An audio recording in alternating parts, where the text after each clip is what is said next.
আজ বৃহস্পতিবার বিকেলে রাজ্য বামফ্রন্টের পক্ষ থেকে আগামী লোকসভা নির্বাচনে বামফ্রন্টের ১৬ জন প্রার্থীর নাম ঘোষণা হয়। তার মধ্যে দমদম লোকসভা কেন্দ্রে বামফ্রন্ট মনোনীত সিপিআইএম প্রার্থী ডক্টরেট সুজন চক্রবর্তীর নাম ঘোষণা হওয়ার পর কর্মী সমর্থকেরা কোমর বেঁধে নেমে পড়ল লোকসভা নির্বাচনের প্রচারে। নাম ঘোষণা হওয়ার পরই যেরকম দেওয়াল লেখন শুরু হয়, তার পাশাপাশি শুরু হয়ে যায় মিছিল। দেশপ্রিয় নগর টেক্সমেকো এরিয়া কমিটির পক্ষ থেকে ওপেন সেন স্মৃতি ভবন থেকে শুরু হয়ে old Nimta road, SP Mukherjee road এবং দেশপ্রিয় নগর বাজারে এসে এই মিছিল শেষ হয়। এর পাশাপাশি বেলঘরিয়া এরিয়া কমিটির পক্ষ থেকে এরিয়া কমিটির অফিসে মিছিল বেরিয়ে বেলঘরিয়ার বিভিন্ন অঞ্চল যেরকম পরিক্রমা করে, সেরকম দক্ষিণেশ্বর, আড়িয়াদহ, কামারহাটি এরিয়া মিছিল সংগঠিত করে। পাশাপাশি খড়দা অঞ্চলেও একটি মিছিল সংগঠিত হয়। সভা চলছিল, দেরি হয়ে গেছে একটুখানি। এখন আমরা আলোচনা করে ঠিক করেছি সিএএ ব্যাপারেতে, সিটিজেন্স অ্যামেন্ডমেন্ট অ্যাক্টের ব্যাপারে যে অবস্থান নিয়েছে কেন্দ্রের বিজেপি সরকার, সেটা আমরা অন রিলিজিয়ন, আমরা জাত, ধর্ম, বর্ণের ভিত্তিতে নাগরিকত্বের বিষয়টা আমরা মানি না।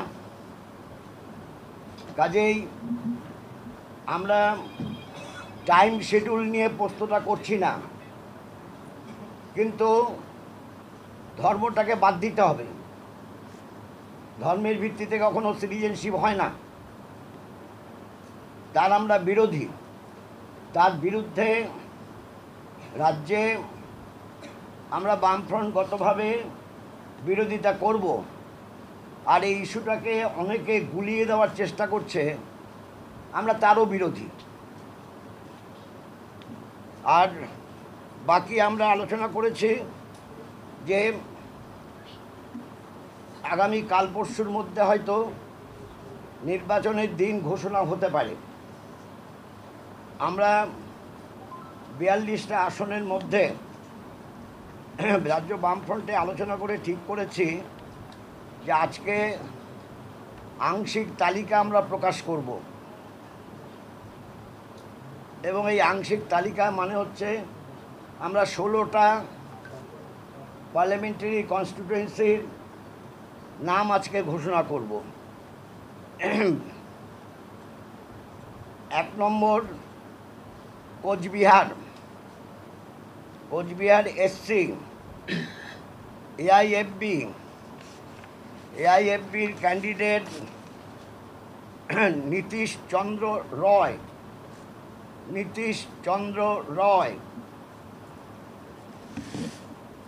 জলপাইগুড়ি, এটা ৩ নম্বর আসন। ১ নম্বর আসন কোচবিহার, জলপাইগুড়ি ৩ নম্বর এসসি, সিপিআইএম দেবরাজ বর্মন। ৬ নম্বর আসন লোকসভার ৬ নম্বর আসনে বালুরঘাট, আরএসপি জয়দেব সিদ্ধান্ত। ১২ নম্বর আসন কৃষ্ণনগর, সিপিআইএম এসএম সাদি। এই ৪ জন যে নাম ঘোষণা করলাম, এই ৪ জনই কিন্তু নতুন। দমদম, এই আসনটা হচ্ছে ১৬ নম্বর লোকসভা আসন। ১৬ নম্বর লোকসভা আসনে সিপিআইএম সুজন চক্রবর্তী। সুজন আগেও ছিল, এমপি ছিলেন। ২২ নম্বর লোকসভার ২২ নম্বর আসন যাদবপুর, সিপিআইএম সৃজন ভট্টাচার্য। ২৩ নম্বর আসন লোকসভার ২৩ নম্বর আসন কলকাতা দক্ষিণ, সিপিআইএম সায়রা শাহ হালিম উইমেন। হাওড়া ২৫ নম্বর লোকসভার আসন সিপিআইএম সব্যসাচী চ্যাটার্জি। আগে যে বললাম সৃজন ভট্টাচার্য, সায়রা শাহ হালিম এবং সব্যসাচী চ্যাটার্জি নতুন। শ্রীরামপুর 27 নম্বর লোকসভার আসন সিপিআইএম দীপশিতা ধর উইমেন নতুন। হুগলি সিপিআইএম হুগলি 28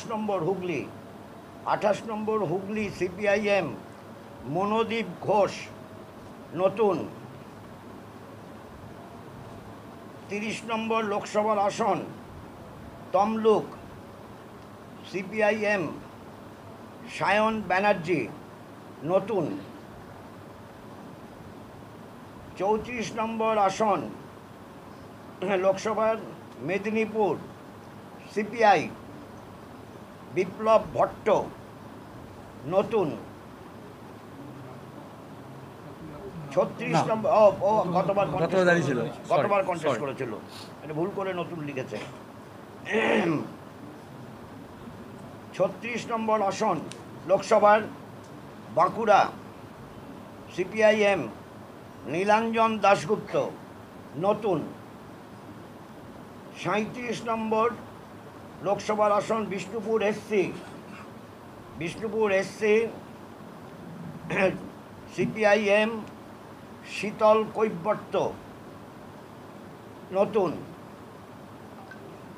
38 নম্বর আসন বর্ধমান পূর্ব এসসি সিপিআইএম নীরব খান নতুন।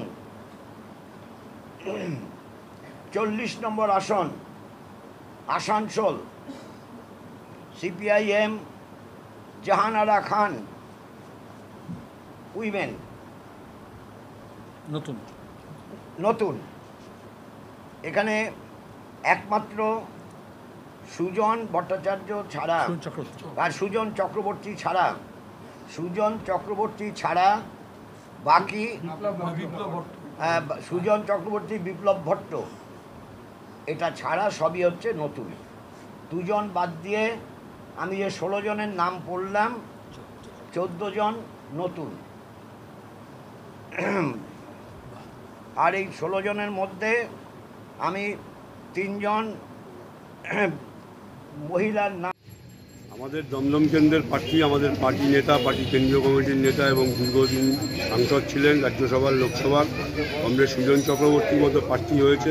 স্বাভাবিকভাবে এটা বুঝতে পারছেন যে দমদমের মানুষ গত 5 বছর না 15 বছর ধরে একজন স্থবির সাংসদকে পেয়ে একেবারে মানুষের দুর্গতির সীমানে। আর এনাকেই নারদায় দেখা গেছিল যে 5 লক্ষ টাকা নিয়ে থ্যাংক ইউ বলছেন। তাই স্বাভাবিকভাবে দমদমের মানুষ চান ওই টাকা নিয়ে থ্যাংক ইউ বলা প্রফেসর সাংসদ নয়, একজন ডক্টরেট পিএইচডি যাদবপুর কলেজের ইঞ্জিনিয়ারিংয়ের পিএইচডি করার ছাত্র, কিন্তু নিজে লক্ষ লক্ষ টাকার চাকরি করতে পারতেন, তা না করে মানুষের সেবায় কমিউনিস্ট পার্টির হোল টাইমার হয়েছিলেন। সেই মানুষ দীর্ঘ আন্দোলনের যার ইতিহাস, পশ্চিমবঙ্গের অন্যতম কমিউনিস্ট নেতা কমরেড সুজন চক্রবর্তী আমাদের প্রার্থী। তাই সুজনদা প্রার্থী হওয়াতে আমরা এমনিতেই কয়েক ধাপ এগিয়ে গেছি, মানুষের মধ্যে খুবই ভালো সাড়া। আজকে আমরা 1 ঘন্টার নোটিশে 5:30টায় ঘোষণা হয়েছে, 6:30টায় আমরা মিছিল বার করেছি। শয়ে শয়ে মানুষ এই মিছিলে অংশগ্রহণ করেছে। কমরেডরা দেয়াল লিখছে, ফ্লেক্স চেপে আসছে, বেরোবে। কমরেড সুজন চক্রবর্তীকে দমদমের কর্মীরা পেয়ে আমরা খুব উৎসাহিত এবং সুজনদা এই নির্বাচনে ওই 5 লক্ষ টাকা ঘুষ নিয়ে থ্যাংক ইউ বলা সাংসদকে পরাজিত করবে। এবং বিজেপি তো দমদমে কোনো বিষয় না, দাঙ্গাবাজ বিজেপিকে হারিয়ে, চোর তৃণমূলকে হারিয়ে কমরেড সুজন চক্রবর্তী, ডক্টর সুজন চক্রবর্তী দমদমের সাংসদ হচ্ছে। কতটা আশাবাদী? আমরা 100% আশাবাদী। একদিকে হচ্ছে চোর এবং দাঙ্গাবাজ তৃণমূল ও বিজেপি, আর একদিকে হচ্ছে ডক্টর সুজন চক্রবর্তী যাদবপুর থেকে কেমিক্যাল ইঞ্জিনিয়ারিং পিএইচডি করা ছাত্র, চাকরি না করে সারা জীবন মানুষের জন্য দিয়েছেন। সেরকম একজন মানুষ আমাদের সহকর্মী, আমাদের নেতা, দমদমের মানুষের জন্য কাজ করবেন। এতে নিশ্চিতভাবে দমদমের মানুষ, দমদমের সিপিআইএম কর্মীরা, আপামর মানুষ খুব খুশি। আমরা চোর চালিয়ে লাল ফেরাতে চাই। ইন্ডিয়া